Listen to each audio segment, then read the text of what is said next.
1 in 5 people you know are doing it right now. Not investing, not budgeting, buying.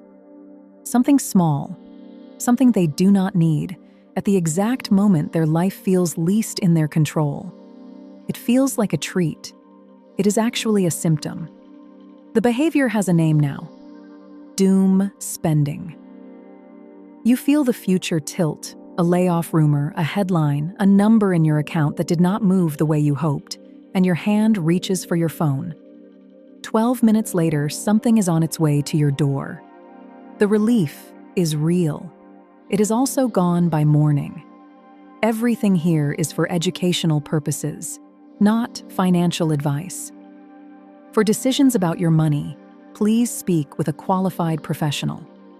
Here is what makes doom spending different from ordinary impulse buying. It is not about the object. You are not buying the candle, the jacket, the gadget. You are buying back a feeling of control you lost somewhere outside the store. That distinction is the whole story. Consider Maya. A bad news cycle, 11 at night, phone in hand. She spends $90 on skincare she already owns versions of. By the time it arrives, she has forgotten she ordered it. The box sits unopened for a week. Daniel watches the market drop 4% in a single afternoon and feels the floor move under him. So he buys a $1,200 watch.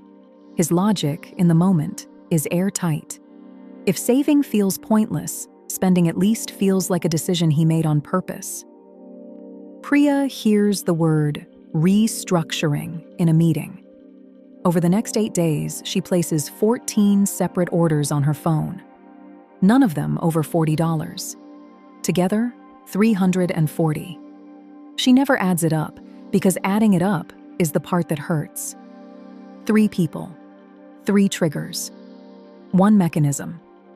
Each of them traded money for the sensation of doing something while everything else felt undecided.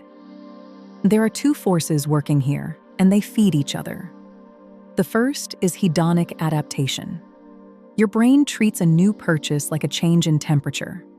The spike feels dramatic, then your baseline quietly resets and the warmth drains away.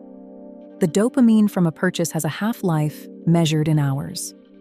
The credit card statement has a half-life measured in months.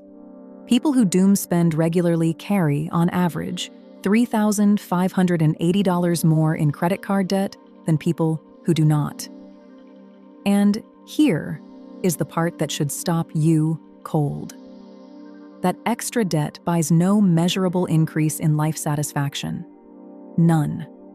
You pay interest on a feeling that already evaporated. The second force is about control. The behavioral economist Dan Ariely links doom spending to procrastination. When the future feels uncertain, planning for it feels useless, so the brain reaches for the smallest available proof of agency. A purchase is fast, frictionless, and entirely yours. Financial therapists describe the same behavior from another angle.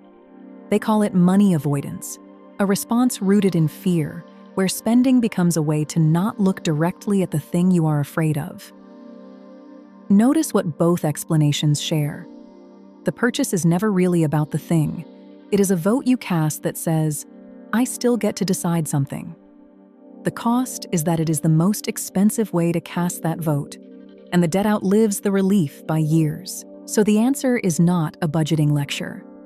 Telling someone who is chasing a sense of control to simply restrain themselves removes the exact thing they were reaching for. The move is not less autonomy. It is controlled autonomy. You keep the agency. You change what it buys. First, put a 48-hour hold on any unplanned purchase over a set amount, say $50, not a ban, a delay. The impulse is a request for control, and a delay is itself an act of control, one that you chose. Most of what survives the news cycle does not survive 48 hours.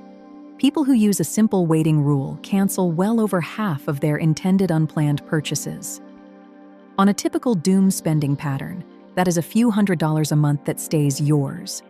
Second, give the impulse a sanctioned home. Decide in advance on a fixed monthly amount you are allowed to spend on exactly this, with zero guilt. Call it what it is, an agency fund, maybe $60. When the urge hits, you are not failing. You are using a line you already approved. Naming it ends the shame spiral, and the shame spiral is what turns one $90 order into 14. Third, build a competing ritual that delivers the same hit. The feeling you are chasing is, I did something. So load a different something into that exact moment. The urge arrives, and instead of a checkout, you move $50 into a high-yield savings account. Or you push one extra payment toward a balance. It is the same dopamine of a completed decision, except this one compounds in your direction instead of against it. Same gesture of control. Opposite outcome over 5 years. Go back to that person at 11 at night, phone in hand, the future tilting. Nothing about the fear was irrational.